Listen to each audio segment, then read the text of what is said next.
Hey everyone, today I'm looking at Mafia Definitive Edition. Um, just wow. I was really blown away and surprised by this game. I've never been interested in the Mafia series. It seemed to be very low level in terms of writing and story. It's a game that's never appealed to me. It seems to be like, oh, it's a GTA wannabe. But I was really surprised by this game, and more surprised by how it redefined. I know it's called Mafia Definitive Edition, but this is one of the few AAA releases or remasters that actually, when compared to the original, I think is actually better. It's very rare that this happens, but it's almost on the same level as System Shock, um, in the sense that the dialogue is completely different. I remember starting up the first few chapters, and what really took me honestly by surprise, regardless of it being a remaster or not, is that a lot of the missions I found myself getting into them. So as soon as you complete one mission, the preview or cutscene for the next mission starts, and it almost acts as like a trailer for it in a way. It's setting up the the space and exactly what's going on and what's going to happen in the next chapter. And by the time it's already set it up and you've watched that cutscene, it kind of draws you in. And so, again, even though I'm playing these games kind of in a demo kind of mode, I'm just playing one after another, mission after mission. Each one of these levels really drew me in. It's like, okay, how is Tommy gonna get out of this one? What's gonna happen in this one? And I just ended up playing mission after mission. I realized this game is a game that I don't care for. I don't want to like. I don't want to invest my time into it. But I couldn't turn away because the dialogue, the setting, and the characters were so good. It felt like a TV show, but a really good TV show. I think TV shows are kind of a low standard now. But it felt really, really in depth, and the characters felt really, I don't know, just very well rounded. You have, of course, the main character, Tommy Angelo, starts off as a cab driver in New York, and he ends up getting picked up by the Mafia on a rainy night when they're trying to escape, this attack from this other mob, and so he ends up becoming part of the Mafia that way. You have his two main side guys, which are Paulie and Sammy. He really develops a relationship where Paulie, he's not the brightest in the bunch, but he's got the brawn. Sam is a little bit, more wise to the streets. And then you have the mafia boss, Don Salieri, who's in a feud with Don Morello. And, it's this really interesting dynamic because Don Salieri is actually a very kind of down-to-earth, kind of like a football coach kind of personality. He's not this big, bad, evil guy. He's like, we're going to do things tough. We're going to do them fair. I will do all these kinds of businesses, from whiskey to whatever, but we're never going to sell dope in this neighborhood. Spoiler, later on he sells dope, and so it just shows the development of these characters and how things devolve and how everything falls apart. And it's interesting from a story perspective because what happens is that, if you look at the beginning cutscene after the end of the game, it really does strike you how much foreshadowing there was, They're in this opening little segment and they're in this room and they say the one thing that all these guys have that other guys on the street that I could hire don't have is loyalty, that they're all loyal. And so by the end of the game, the Don, eventually what happens is, things escalate between the two gangs to the point where, they're basically at war. And the result of this is that Don Morello, you take him out, and then Don Salieri takes over the entire business. He takes over all his other businesses, which included dope. He just doesn't tell anyone about this. And so it shows that even a good person faced with total power becomes totally corrupt. Aside from that, he starts lying to the guys about what their jobs really are, about, doing dope when really the packages hold diamonds. And so then, Paulie starts saying, I'm never going to be as good as you or Sam. And so he gets this idea to rob a bank outside of the Don's purview, which he does. And then Sam betrays him for that money. And then the final mission is actually you killing Sam. And then you go to testify against Don Salieri. And what's really cool is that the whole story is told in this flashback sort of segment or sequence where you're essentially being interviewed by this Irish cop. And so you're kind of saying, "Oh, I'll give you all this stuff if I testify," and you put him, behind bars and whatever, and get revenge basically because everything went sideways, and everything went sideways once they got too much power, and once they stopped trusting each other and stopped their loyalty. That's when they all kind of double cross each other, and the whole thing basically went up in flames because they wanted the money or something else more than their loyalty.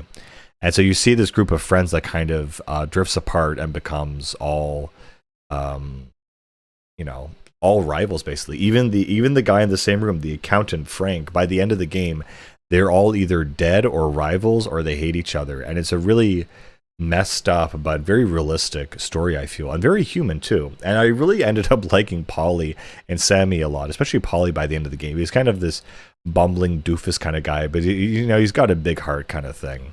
And there's also the character Sarah, who's the daughter of the barman who you end up falling in love with and marrying.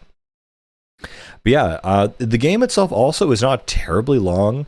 There's maybe 20-ish or so missions, each one of them 10 to 20 minutes long.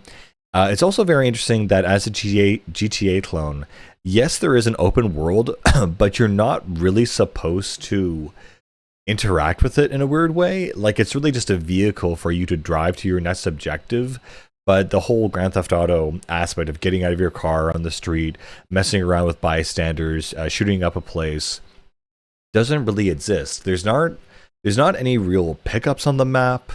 Despite it being open world, yes, you can hijack a bunch of vehicles, but again, it is the 30s/40s, so there's not like some super amazing sports car you can get. I mean, there are faster cars, but it's not, it's not like that.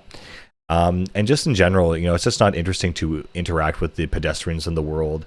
And you can't pick up new weapons. It's not like you're going to find any hidden things that you didn't know about. So from an open world perspective, it's really a vehicle for the missions to take place in the same map, just in enough instances or variations that you don't really realize it, which I think is honestly pretty fine. And it keeps it consistent because it's in the same kind of New York era during the the 30s.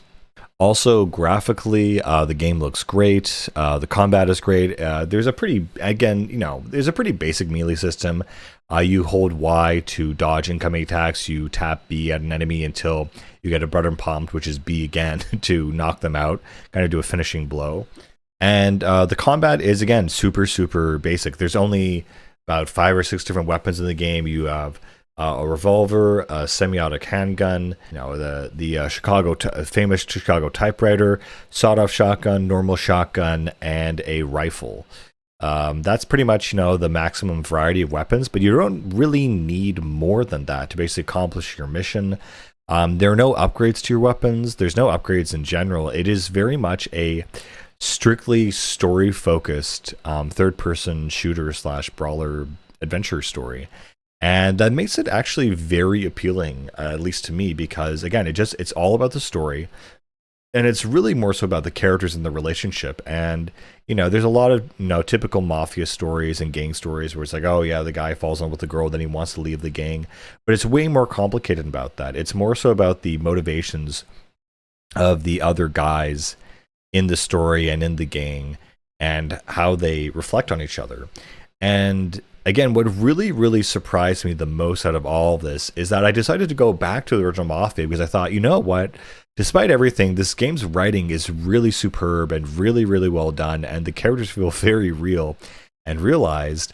And, it feels like almost like a timeless classic that's being retold, even by the comparison of other Mafia movies and Mafia TV shows like The Sopranos. And when I go back to the original, the dialogue is completely changed. The characters almost in a way are completely changed. The Don in the original Mafia is just a stone cold cigar smoking guy with no well-rounded personality. Like, he is a one-tone character. And a lot of the other characters are very one-tone as well. And to see that difference of story and characters are completely different, completely revamped, it really made me realize that this edition of Mafia is really important to talk about because it is a real remaster. Because it's not just the mechanics that have been updated, it's the characters and the dialogue and the setting and the graphics, everything has been updated to actually be better.